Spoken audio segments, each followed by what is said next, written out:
Cyber Monday, a day on the retail calendar that can be enjoyed from a desk or the couch. Enjoyed from a desk or a couch. Enjoyed from a desk or maybe the couch. Enjoyed from a desk or the couch. Enjoyed from a desk or the couch. Enjoyed from the desk or even the couch. Enjoyed from a desk or the Do you want to go with the program? Go with the program. Go with the program. Or do you want to go your own way? Go your own way. Go your own way. From the desk or the couch. From a desk or a couch. From the desk or the couch. From a desk or a couch. The overwhelming majority of people go with the program. Go with the program. Go with the program. or wherever you like, as long as you got internet. I want the young motherfuckers in here tonight, no matter what your nationality is. Turn the motherfucking TV off for 1 week.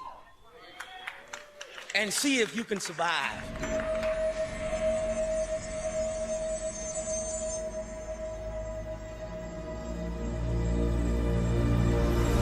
Oh my God, it is game day, and we are going to the World Cup again. The streets of Porto Alegre are filling up. I think you can sum it up by saying that mainstream culture is not a representation of human culture.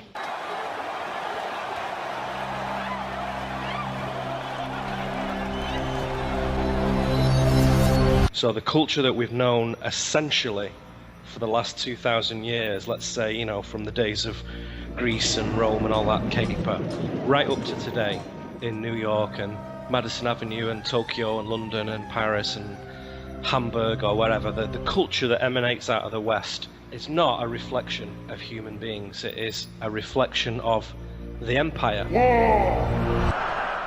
Sometimes I like to compare the European Union as a creation to the organization of empires. The empires.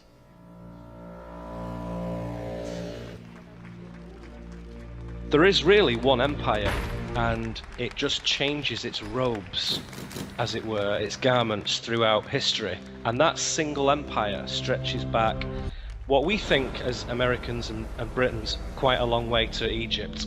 But it stretches back before then as well. Game of Thrones, Game of Thrones.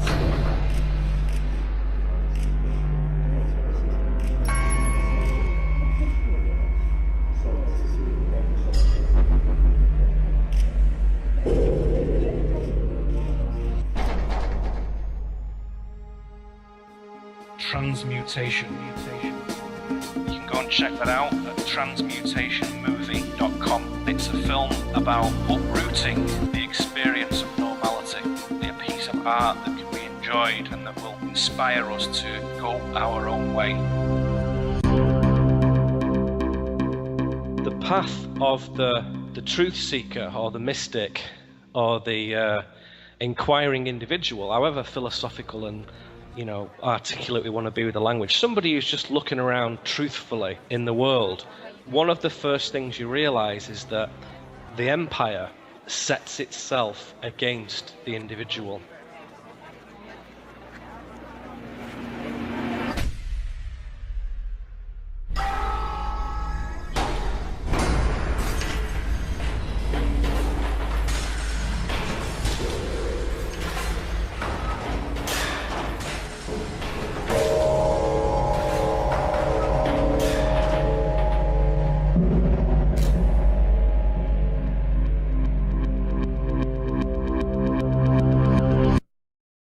And so the only way to fit in is to stop being an individual. Don't be an individual, be a member of a collective and just fit in.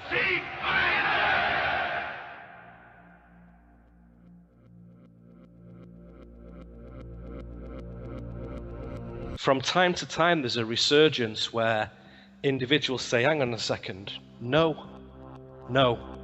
We're going to be individuals, and we're going to represent that through essentially our art, human art, not mainstream nonsense culture, not Justin Bieber and Kylie Minogue. Skip a beat and move in my body, yeah. Most people have cottoned on to the idea that mainstream culture is a load of nonsense. the Harlem Shake.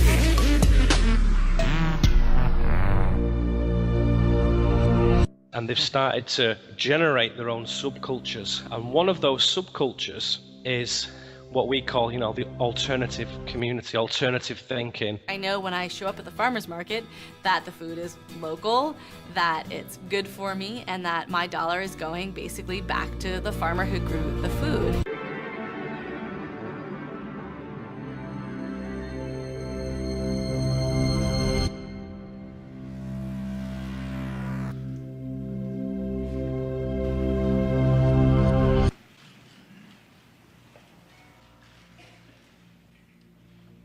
We feel that there's something important going on, which is being kept from us. The Pentagon says that climate change poses immediate risks to our national security. We should act like it. And that's why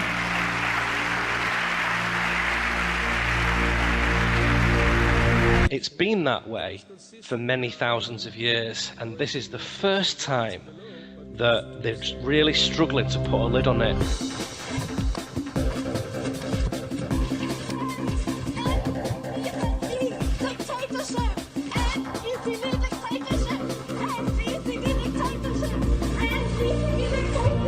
So that's the so-called waking up. It just starts off as a feeling, I think, amongst people. We would tend to associate darkness and control with periods of sleeping, periods of numbness.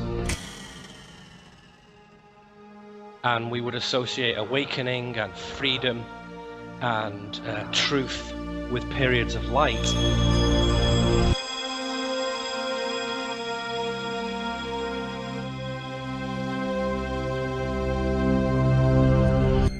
I'm sorry, but I don't want to be an emperor. That's not my business. I don't want to rule or conquer anyone. I should like to help everyone if possible. Jew, Gentile, black man, white.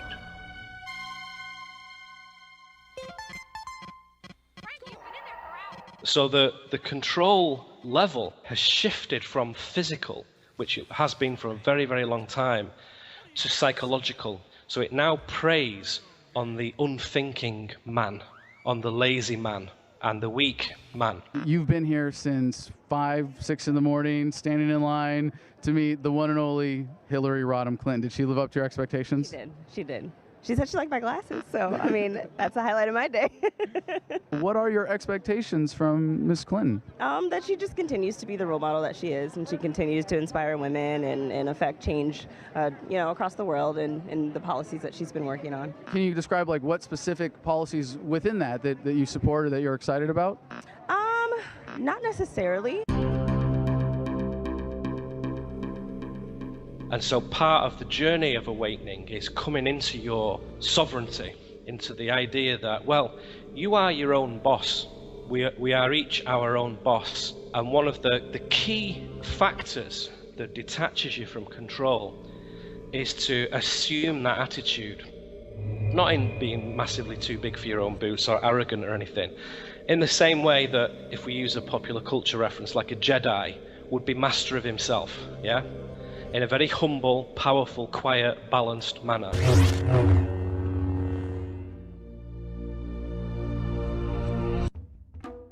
You have to become master of yourself.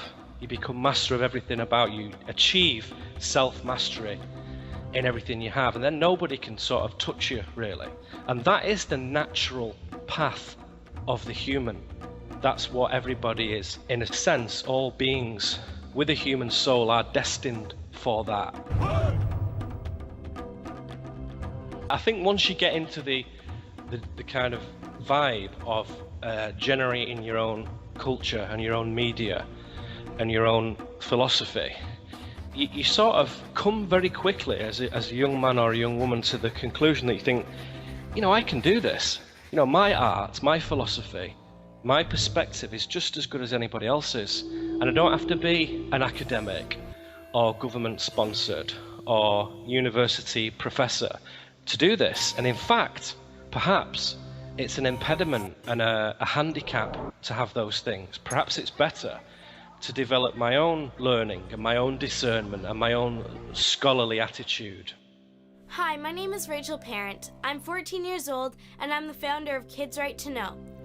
I'm concerned about the health and environmental risks of genetically modified organisms, GMOs. I believe that we all have the right to know what's in our food. And this is upsetting the system from the foundations up, because the very foundations of control are to uneducate the young people, which is what high schools and colleges and universities are explicitly for. That's what they're for. They prepare people for the workplace by de-educating them. That's what they do. This is the way we march to school, march to school, march to school. This is the way we march to school so early in the morning. This is the way we march to school, march to school, march to school.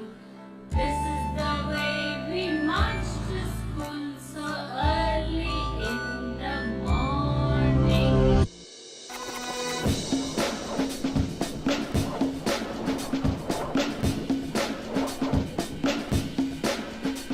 So to choose to educate ourselves freely with the information at our fingertips now is a massively radical thing to do. Very exciting.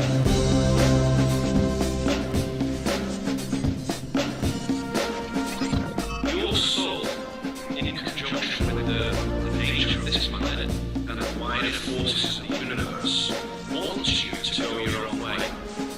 And that's the real mode of living that enlivens our will. Our will to know truth, to refine, to excel, to be strong, to create, to love, to destroy, all in the proper way.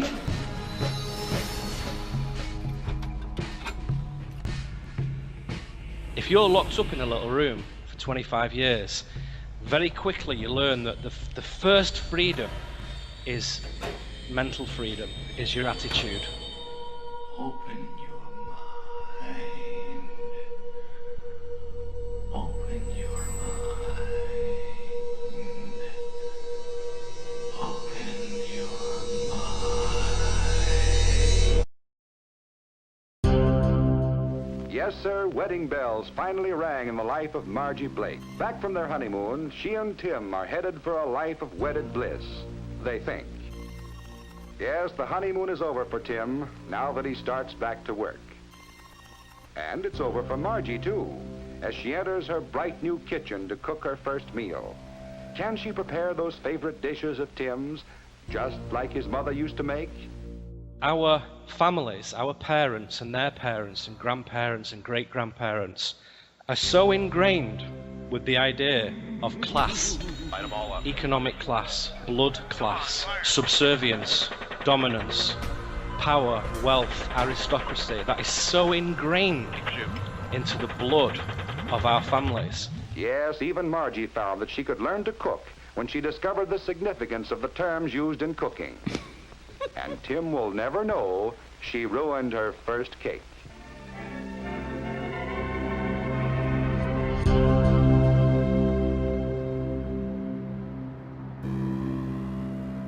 We, you might say, are the very first generation, certainly mine is, who come along and say, well, yeah, whatever, I don't really classify myself based on my genetic heritage, nor do I evaluate myself based on my economic situation.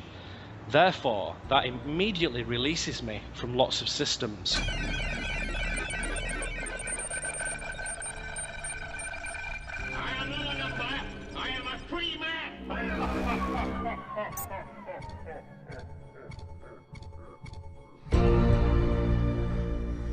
And if you then take that to the next level and understand that you're not a subject of any monarch, that's a fiction. You are also not a citizen. Nobody here is a citizen. If you're a free, human, sovereign being, you are not a citizen. That's a fiction. If voting actually changed anything, it'd be illegal. And if you are enmeshed only in the theatre, it feels like you're trapped.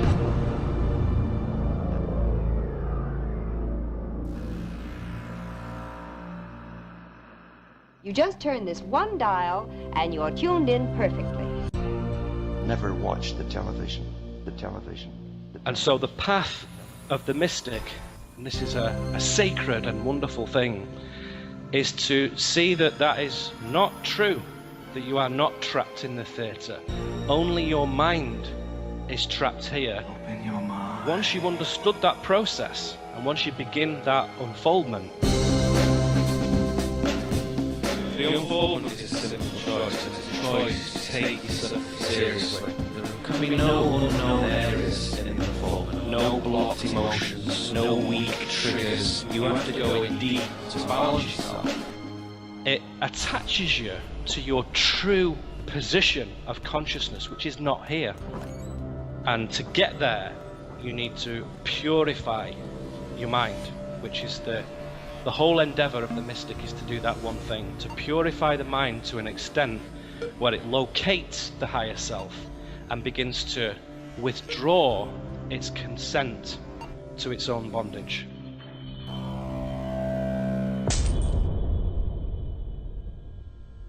The construct is an idea, and it's a very powerful idea because you're so, lost in the matrix.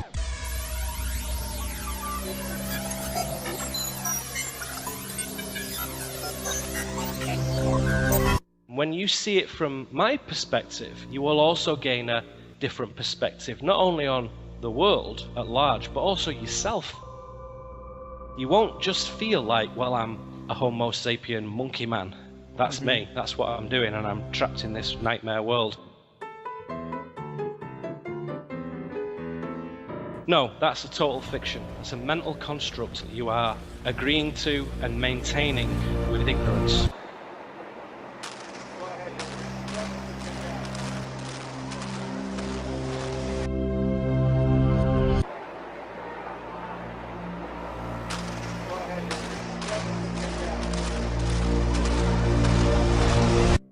When you've seen it, you won't be able to forget that, and it will have a subtle but potent effect on how you see things, and you'll realize that this solid, massive machine, this clockwork that you call reality, is not very solid at all, not very solid at all, and in fact the only thing that holds it together is people's conscious agreement. Yes, we can. Thank you. God bless you. And may God bless the United States of America.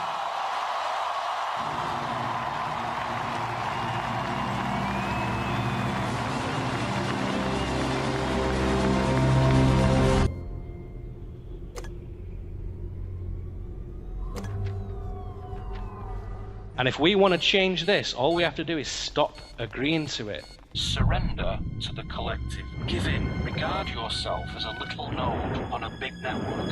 Maybe if you work very, very hard, you might get some better stuff. There's a purpose for animal nature, which is what we're enmeshed in at the moment.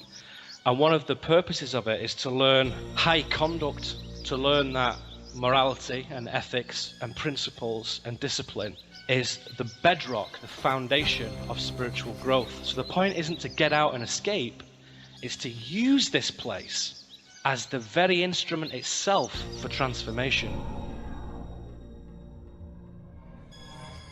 Don't waste your time here by saying, oh, this sucks, I want to go home. This is rubbish, it's so dark and horrible.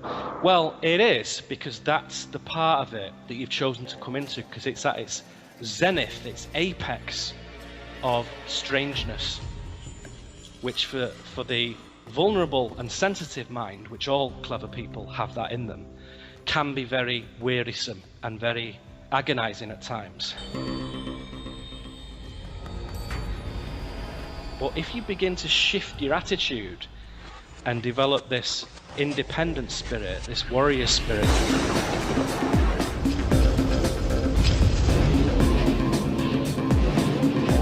it's his attitude and his understanding of truth that gives him that power. Not his muscles, not some magical force, but his attitude to existence, to knowing that existence is basically cycles moving around one another, and that it is in itself entirely neutral.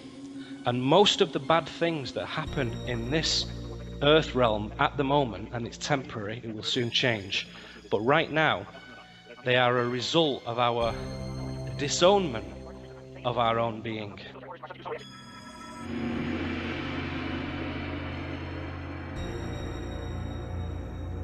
To say, well, I don't care. I'll just come to Earth, make apple pie, watch television, go to the office, and just sort of do the best I can and then die. Well, that's how everybody starts off, but if you continue to do that, and 7 billion of us continue to do that, we end up with Barack Obama and George Bush and David Cameron and Angela Merkel and chemtrails and HAARP and, you know, all this stupidity. That's what you end up with when you don't grasp your own determined life. Science and physics and chemistry, as we understand it in college and university, that's the construct. It's not fake, but it's only one angle. There are many degrees, many ways of looking at this thing, many perspectives and many angles. But it's so precarious, science, that I think people are starting to cotton onto that and starting to not take it quite so seriously. This construct is echoed through all hubs of the system. It's everywhere. Everywhere we look, this construct stares back at us.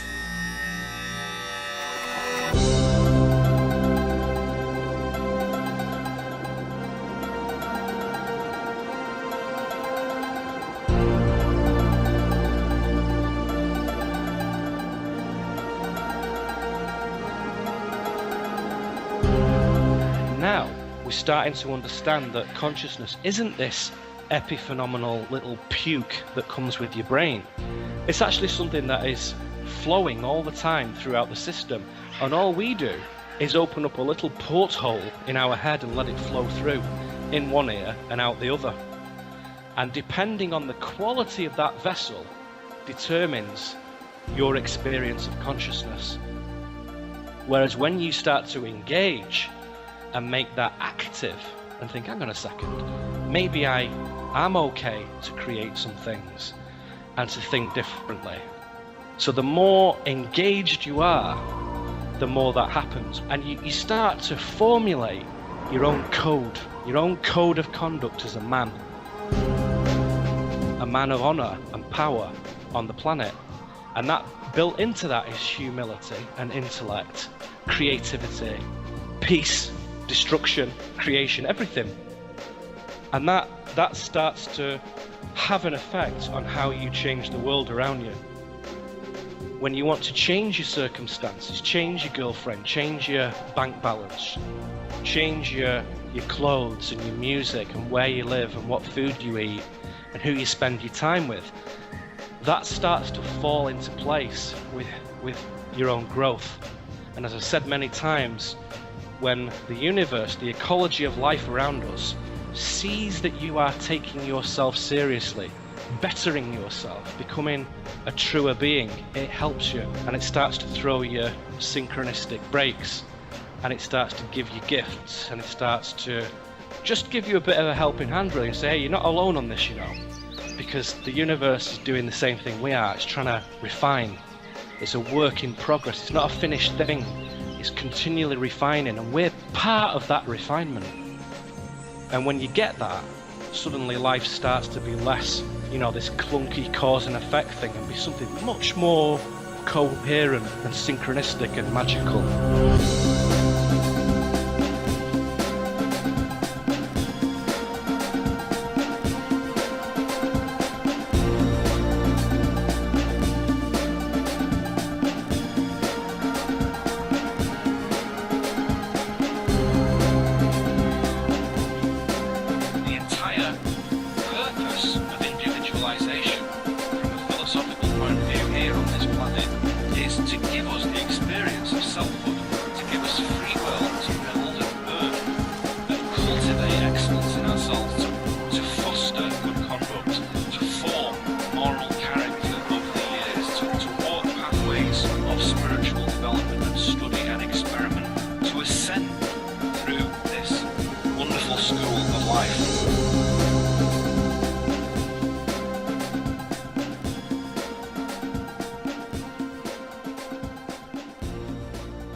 construct is a deeply immersive, three-dimensional virtual reality that plugs straight into your senses.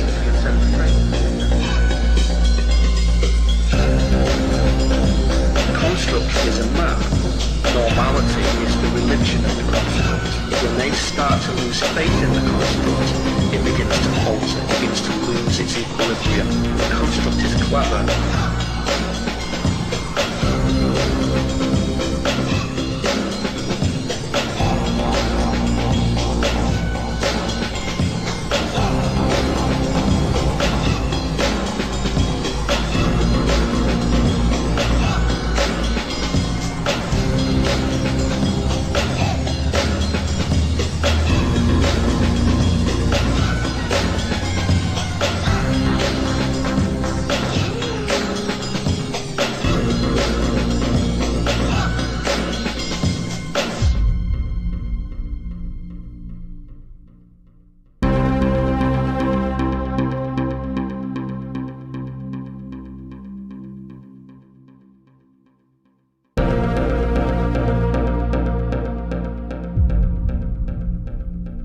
I do believe in the human endeavour, and I do think it's a worthwhile activity. By and large, most people are good, and most people want the same kind of things, and most people feel the same kind of reactions and difficulties about what's going on in the world, and I think that there's something important in that. And a key theme that's recurrent in my work is really this idea of dissonance, both cognitive and emotional, philosophical, energetic, whatever. And that really, I think, is something that has become, I don't know, a little bit more prescient, a little bit more pressing as well. That dissonance is felt by not only informed observers, but also just really casual observers and, quite frankly, uninformed observers as well. So anybody who looks at what's going on in the news and the newspapers and the internet and so on, with governments in the Middle East and the wars and the finance, the state of the economy, etc., it is very negative looking, and people are just scratching their heads. And I think really it stems from we have an idea. This is where dissonance comes from. We have an idea, a perceptual framework, a belief that we live in a freely elected democratic nation, and the people who administrate our democracies, the governments and the think tanks and institutions and so on, are there to fairly and properly represent the people, us, the civilian population. And unfortunately that simply isn't true. And no matter how you look at it and how deeply and how analytically you scratch away at this thing and chip away into the substance of it, that is the case, that actually isn't true. We don't live in that kind of world, and in my view, we never have done. And so for me, to break through the polarity of seeing things as good or bad, or ideologically, optimistically unrealistic, or doomily, gloomily, let's all cull the whole population and give the earth a breather, I don't think any of those two are particularly credible or viable or very sensible thoughts, actually. And for me, the whole thing begins with a realization. We have to see something as it is, not as a belief and not as a thought or an idea, but as it is. Because of the dissonance that we perceive when we look at things through this group lens, this group reality tunnel, it is kind of natural to aim our indignation, if you like, or to diffuse our dissonance by criticising the current bunch of administrators. So right now, of course, Obama, Cameron, Merkel, Sarkozy, Netanyahu, whoever, the figureheads of these systems of governance. It's easy to do that because they're always rubbish, essentially. Slightly older people, typically the generation and a half or up, they will think, well, it's very tempting to think it was much better in the days of Thatcher and Reagan, if you're a conservative, or Blair and Bush. Depending on your age, Eisenhower, Kennedy, Churchill, Macmillan, Harold Wilson, all these figures from the 50s and 60s and 70s and so on, that things were better then and things were different then. I just want to do God's will. And He's allowed me to go up to the mountain. Reverend Martin Luther King crusaded for civil rights through peaceful demonstrations. An assassin's bullet felled King as he stood on the balcony of this motel. What you're seeing there really is a sort of paucity, a real lack of abundance of knowledge and of information. And the dream was much more saturated then in the 50s. And so things did seem a lot better, but in actual fact they're exactly the same as they are now, in my view, at a conscious level and at a political level. And there was still the same shenanigans and still the same insidious behaviour that there is today. It's just that there was no mass media and there was no instant communication, so it was much, much easier to cover up. The realisation is a simple one, that what we dwell within is a system of governance based on resource management. That's what it's about. And we're part of that resource, but it's also abstract resources like money, futures trading, and systems of economic statistical charting that bear very little resemblance to reality whatsoever. And also minerals and obviously oils and fossils and all the rest of it.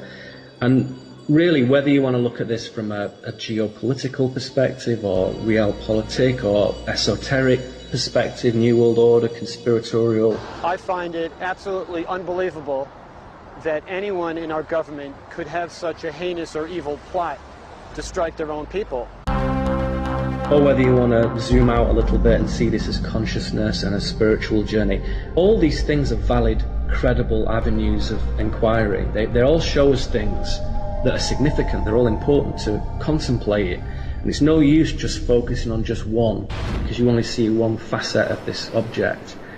So the realization, this truth, brings us back onto the focus of us, ourselves, as individuals, not as even as a group, but as you, the listener, as you, the thinker, as the experiencer. And what does this mean, this perception, this realization in your day-to-day life?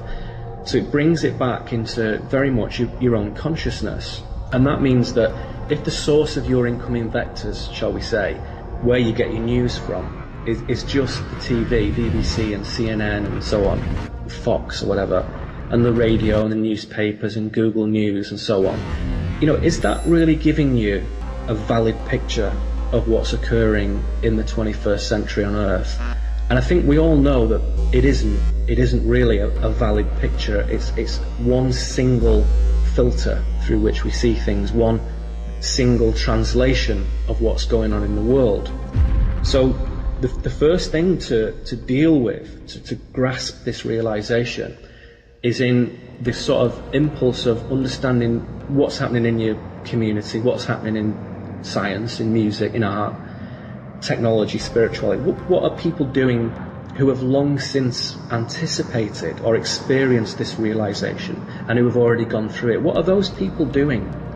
The realization really boils down to a simple truth, which is the world really isn't the way we were told it was. Now that is very, very self-evident, and there's no real escape from that.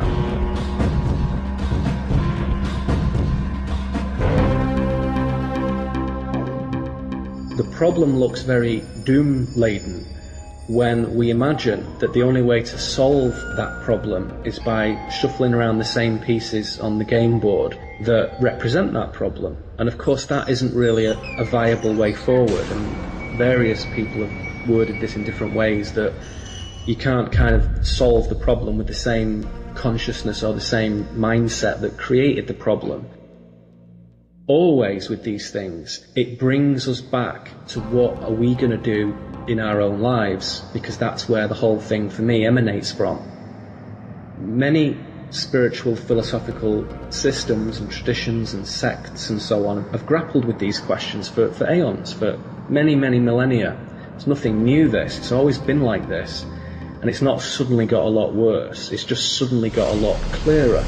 So the problem now is a big high definition issue right in front of your eyes. It's not a rumour.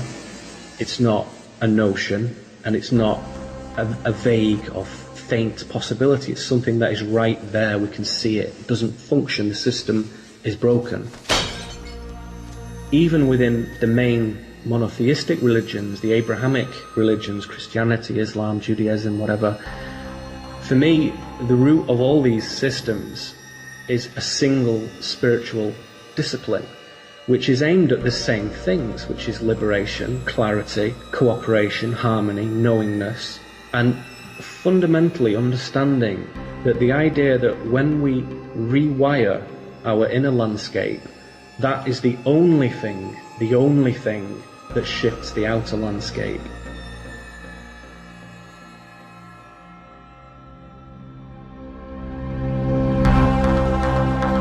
If that is consigned to, well, that's all very nice, that's a bit of New Age philosophy or a bit of old stuff wrapped up in some, new paper or whatever, we can't do that anymore, because that is where the solution lies.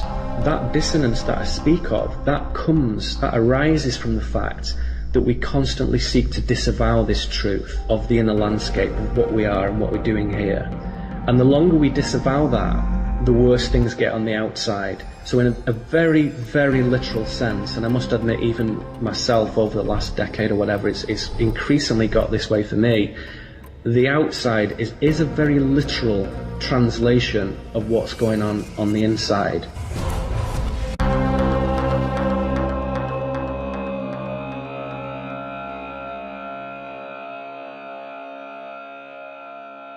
Not only it cause and effects kind of way of, well, we think these things and then we do these things, but the actual mental landscape inside, if that is toxic, then the outside is instantly always also toxic. Bacteria reproduce very simply and rapidly by doubling their contents and splitting in two. Just one bacterium, dividing every 20 minutes, could produce nearly 5,000 billion bacteria in one day.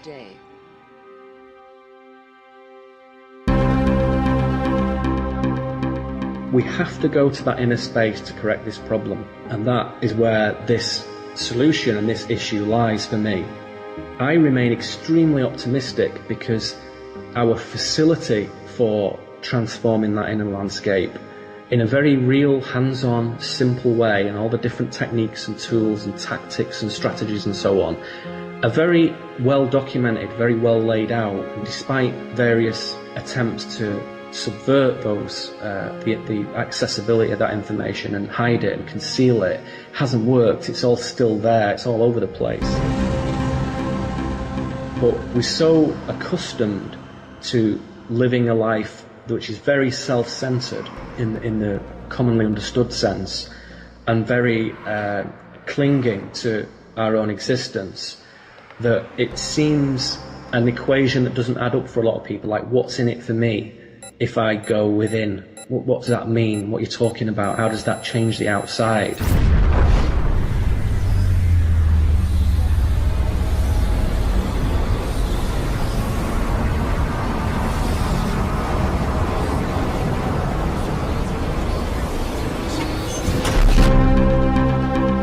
We do find ourselves at a stage where we've all been in this university, this college, whatever, for a long, long time, and not many people are anywhere near graduating. They're all still pissing around in the first few classes in the first couple of years, and they don't understand that the progress, the growth, the ascendance through that school is what it's all about. That, in my view, also accounts at a higher level for why there's 7 billion people here, because nobody's really graduating. Everybody keeps arriving, but few people feel equipped. And I stress feel equipped, not that they're not equipped. They don't feel equipped to deal with this inner reality. The sense that the two things are separate, the inside and the outside, is the fundamental problem. So unless you understand the bridge between the two, then it is an insurmountable issue, and you might as well just vaporize the whole place, Vogon style, and just start again.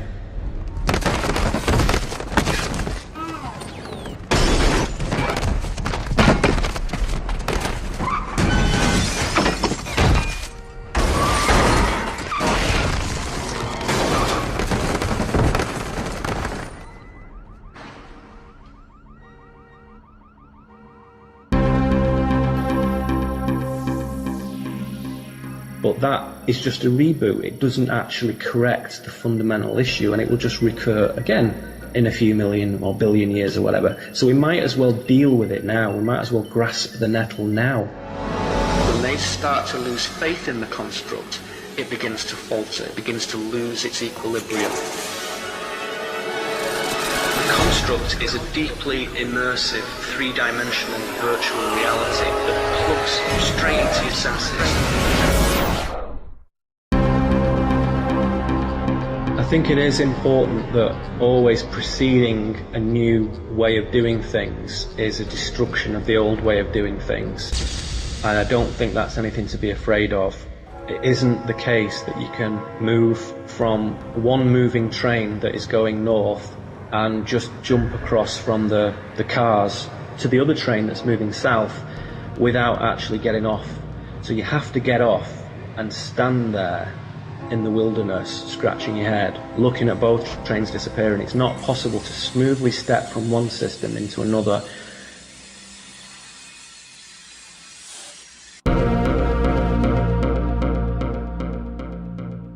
There's always a point where we had a certain, let's say, equilibrium for a long time.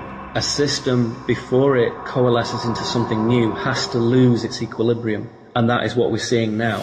It's not a bad thing that this happens, and it's also not something that is entirely within the control of the powers that be, the elites. They're in a state of anxiety that is not far away from everyone else's, so it's not something that they are in total control of. Conspiracy people can kind of take the foot off the accelerator a bit, because it's not quite like that. It doesn't quite work like that. Things are fundamentally weird, and nobody really gets to pull the levers on every single thing that goes on. You can just steer things a little bit, surf left or right a little bit, and that's about it. So this disequilibration, to me, is a sign that the consciousness is changing. Where there was extraordinary deceit before that went completely unchecked, that's becoming less possible now in governmental circles and in elite circles. It's not so easy to do that anymore.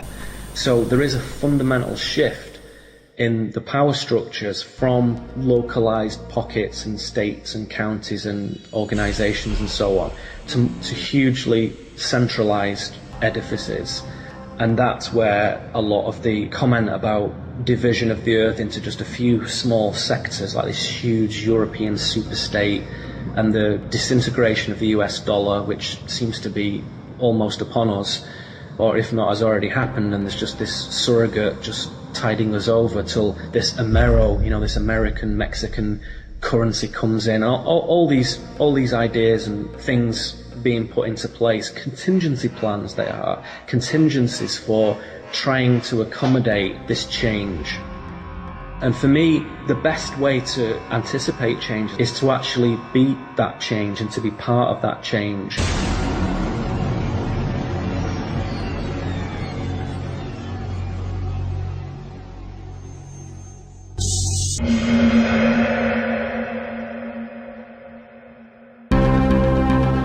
If you can change what you do yourself on a day-to-day basis and where your resources come from, and again, not just your material resources, but your social and emotional resources, and where does your inspiration come from? Where does your fulfillment come from? How much joy is there?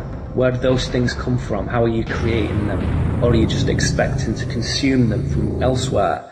Stuff moves through a system from extraction to production to distribution to consumption to disposal. So the idea of consumption being slowly diminished is a key resonator for me in these times, because people are not consuming in the way that they used to do. Despite any statistics and any polls that come out, if you walk around a large British or American shopping mall 20 years ago, and then fast forward 10 years and look at it, and then fast forward to today and look at it, it's very, very different inside who's actually in there now, and the demographic of people who are in there now, and who is considering consumption at that material level as a leisure activity that is satisfying. That's very different now. There's nobody down here So even in the mainstream, even at a basic common level, people are beginning to understand that there's some sort of obligation, if you're going to do something about making things better, to actually create that for yourself. Not only in what you choose to buy and what you don't choose to buy, and not only what you buy for the resources that you put in your mouth, but also for the things that cultivate your mind. So the drop-off of watching cinema releases and believing popular music to be any sort of representative slice of what people want to hear is not purely due to digital revolutions and stuff. It's because people know it's fundamentally low quality, it's low fidelity, it doesn't actually give you anything.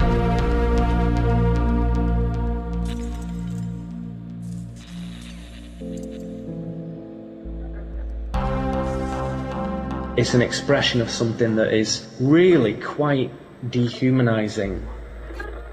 There's a shift in that. This state of disintegration, which is quite a natural thing, it's quite an organic thing, which precedes a new way of doing things. And what people aren't sure about is, well, I know I don't want to do this anymore, but hand on heart, I'm not entirely sure what I do want to do. It's a very difficult thing to say that. Easy to say what you don't want. Quite tricky, quite slippery to lay your hands upon what you do want to do. And that's for anyone, myself included, everybody I know, it's always the same. Even if you win the state lottery and millions of dollars land in your hand, you're still in the position where, well, what are you going to do? What are you going to do? Are you just going to luxuriate in material sensations? Or what are you going to do with that? How are you going to shift your growth in that respect? How is that going to change? Are you going to hide away? Are you going to try and escape? Or are you going to do something? So it brings us back always, this thinking, to the idea, which is crucial in understanding this, which is what I call the construct.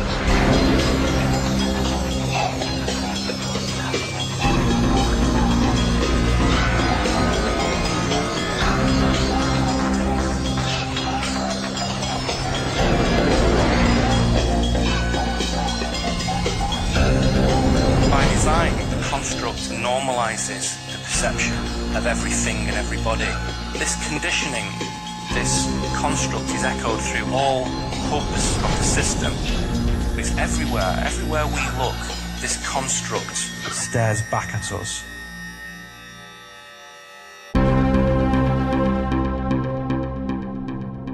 And the construct really is a map that is given to us, given to everybody when they first arrive, when they first show up on Earth. And unlike a normal two-dimensional map, which just shows us pictures of where things are and how we get to them and so on, the construct is a deeply immersive, three-dimensional virtual reality that kind of plugs straight into your senses. And it tells us what things are and how they work and how we interact with them and what they mean. And babies and adults repeatedly are told what a thing is until they no longer question what they've been told. This is this, it's not something else, this is this. And all the politicians and movie stars and corporate execs and students and mothers and fathers, they all agree on these things, what they are. All of them consent to this construct version of reality. And this is the way it is. It's not some other way, this is the way it is. And everybody follows suit, we all follow suit. And it's in this continual observance of the construct and its routines and traditions and customs that gives it its solidity. And repetition is a very, very important part of that. It's only by beginning to move away from that construct and actually reimagining what things are that you figure out something quite astonishing, which is we're actually full of ideas and creative ideas of what the alternatives look like. But you can't do that from within the construct. And I have this little phrase, you cannot change the dream from within the dream. You have to step outside of it to see it. It is that persuasive, compelling nature of the construct that stems from everybody's agreement with it, that it's the norm, it's the way things are, it's the real world. One could say that normality is the religion of the construct. So to move away from that is to risk being shunned, is to risk being a loony, or to be strange, or to be a cultist or something like that, or a new ager or whatever. And that is the thing that has to be overcome, that fundamentally what we see as normal is actually not normal. It's abnormal. And the way we've been doing things for many, many thousands of years is not normal. It's not the way people want to live, and it's not the way people want to behave. And it's this flipping that over on its head to make those apparently negative things positive, that's what gives the construct its hive mentality. And this is precisely what it relies upon for its kind of structural integrity. And it's only where a certain threshold of people, a certain frequency of consciousness, when they start to lose faith in the construct, it begins to falter, it begins to lose its equilibrium. And that's what we see happening now. People are losing the faith in what it is. So what the construct tries to do is immediately offer an alternative, because it knows that most people don't realize that they can do that themselves, that you don't need anyone else to do it for you. You can do it yourself. But the construct is clever, and it knows that people don't realize that, because we've been taught to believe that really we're just biological machines and we don't really generate anything, we just try and make the best of what we've got. It doesn't work like that. It really does not work like that. We have to say a very simple thing. We have to understand something here. Why question what is commonly considered to be the best map of reality, the construct? Why walk away from that when that has represented the sort of received wisdom of thousands of years of human history? Why would we walk away from that? And for me, there's 3 points there, 3 answers. The first one, on a collective level, the historical story of human beings on this planet has not been a very sane narrative, and it's full of pain and hardship. And those things have become so common, so commonplace, that we're tempted to think that that's just the way it is. That's the way things are with human beings. The second point is this: on an individual level, we are compelled to realize that the construct is not our personal map, it's someone else's. So the way we see reality through this group tunnel is not ours, it's someone else's. So it may not, therefore, be best suited to our own individual journey. And the third point, on a metaphysical level, and this is really important, I want to be very clear about this, with a bit of contemplation and a bit of stillness in seeing this, it is very clear that we have habitually come to confuse our description of reality, the construct, with reality itself. As has been pointed out many times by many people throughout the years, the map is not the terrain. The Hindu spiritual sages obviously referred to the fake map as Maya, a beguiling concealment, they called it. And that is very much what the construct is, but it's become less organic even as that concealment. It's very synthetic now. But at the inner level, when we're completely authentic with ourselves, we all know full well that the human story has gone off track a little bit, and the system under which we operate does not serve us very well, and it never has done. Here comes the cop, and now watch. Does it look like he, boom, boom, and now to the ground he goes. And so it is time to do things differently, and that begins with moving away from the construct.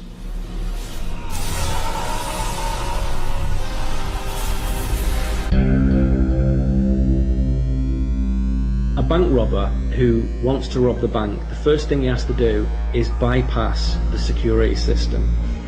And the key to doing that, to penetrating that security system, is in understanding who created the system, how it was created, and what actually is it designed to protect.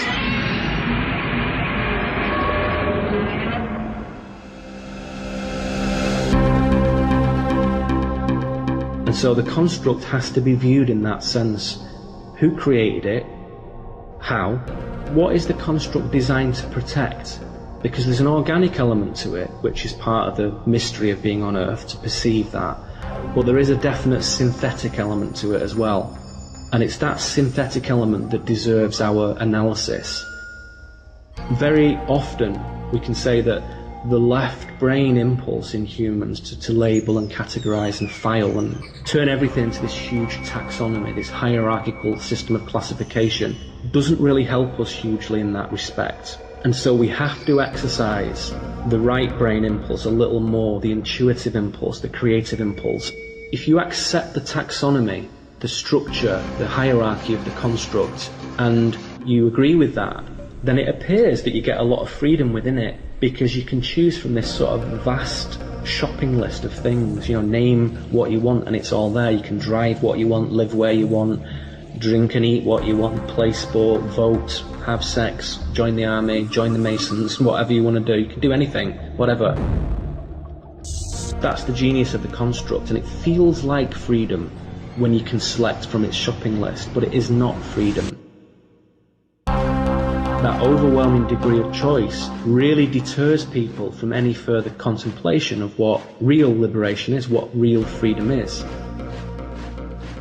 It's only by moving away from that construct that we begin to understand that we do have our own choices, and you only know that when you begin to do it. And the easiest way to do it, to begin that inching away from it, because it's not wise to entirely jump out of it if you've spent your whole life there, because it's too much of a shock. It's like jumping into a freezing cold ocean. It's just a massive shock to the system, and the impulse is just to jump right back out again. So you have to do it little by little. It's a prudent way of approaching it, and the way to do that is to move away from its media,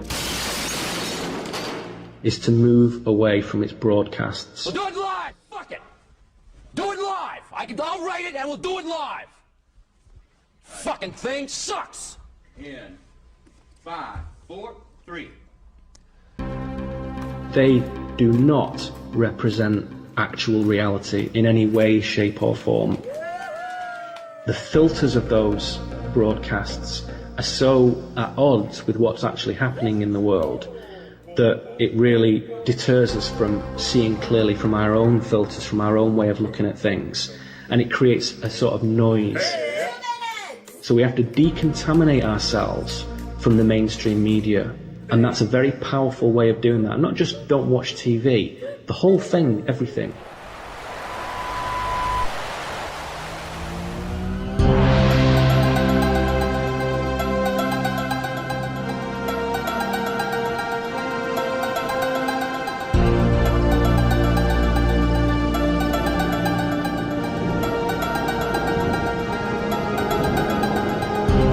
So to move away from that noise creates space for us to receive the real signal of reality.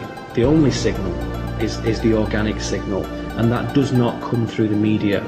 It's not possible to perceive clearly when you're continually force-feeding yourself with news and violence and sport and celebrity and those deceits. You have to detach from it.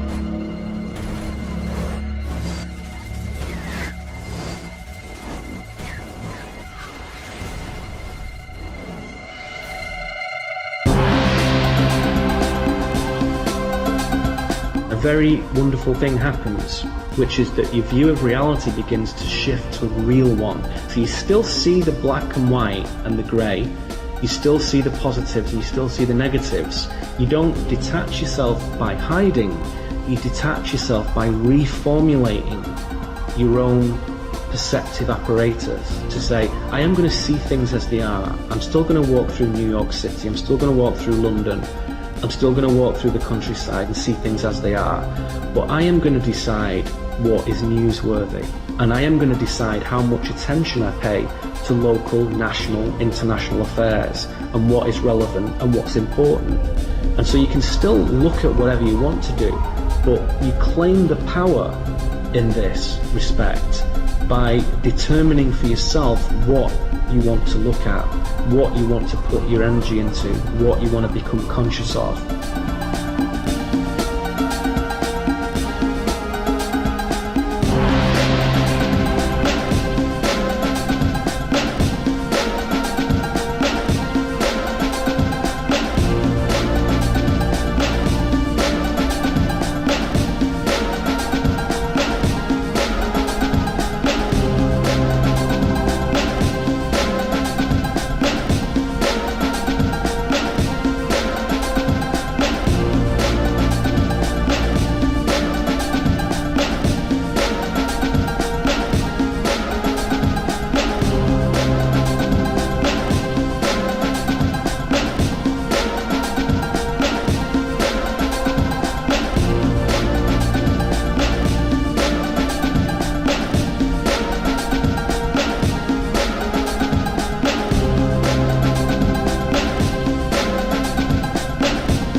thousands and thousands of years of evolution. Man still remains as he was, slightly, probably, little modified, but basically he's cruel, violent, antagonistic, competitive, and so on. Each one of us thinks we're independent individuals with his own sick, narrow problems and limited points of view. But when one begins to inquire deeply, why human beings, after so many million years, why have we become like this? Divided, fragmented, contradictory, confused, everlastingly seeking pleasure, never ending his sorrow, never comprehending his relationship to the world and to each other. Why there is this infinite conflict between man and man.